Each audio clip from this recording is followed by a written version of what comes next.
La première édition a été organisée vraiment avec des pays de la sous-région, c'est-à-dire du Burundi, du Congo et du Rwanda. On a reçu 3500 personnes en 4 jours. C'est quelque chose de très positif.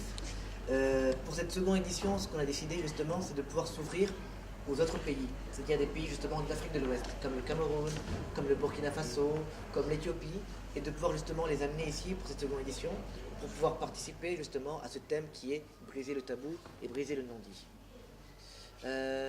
L'autre particularité de cette seconde édition, c'est qu'on va délocaliser le festival à Gitega. C'est-à-dire que le festival ne se passera pas qu'à Bujumbura, mais il se passera aussi maintenant aussi à Gitega.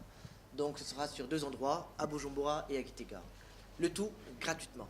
Je pense que l'état des lieux du théâtre burundi est assez positif, dans le sens où justement depuis la première édition Bouja sans tabou, les acteurs burundais, les acteurs culturels, que ce soit les metteurs en scène, les auteurs, ont pu bénéficier de formations qui ont pu leur donner justement des outils et des techniques justement pour développer leur art.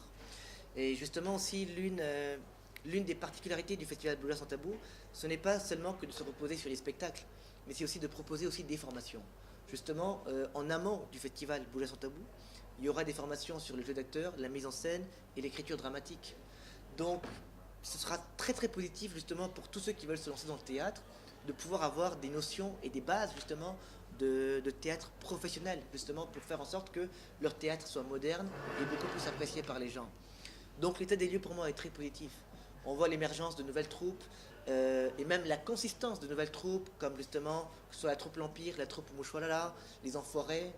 Donc pour moi l'état des lieux est très très très positif. Pour organiser une seconde édition et inviter des artistes qui viennent de l'étranger, ça demande des moyens, et donc il faut courir à gauche à droite pour justement trouver ces moyens. Et d'ailleurs j'en profite là maintenant pour vraiment dire merci à tous nos sponsors, que ce soit la coopération suisse, que ce soit la coopération suisse, l'ambassade d'Allemagne, Ethiopian Airlines qui paye les billets d'avion des artistes qui viennent de l'étranger. Nous remercions l'ambassade des États-Unis, nous remercions l'Institut français du Burundi, Iwachu, Sundance, l'ADAC. Sans tous ces sponsors, ce festival n'aurait pas eu lieu.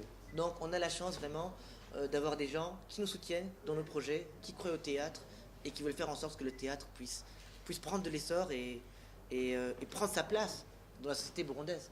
Briser le tabou et donner l'occasion aux artistes, au public de partager, de parler de n'importe quel sujet dans lequel ils veulent parler.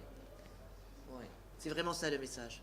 Et il y aura de très très belles pièces de théâtre. Donc venez voir ces pièces de théâtre, venez voir les pièces du Burkina Faso, venez voir les pièces du Cameroun, venez voir les pièces burundaises, venez voir les pièces du Congo. Ce théâtre est fait pour vous, rien que pour vous.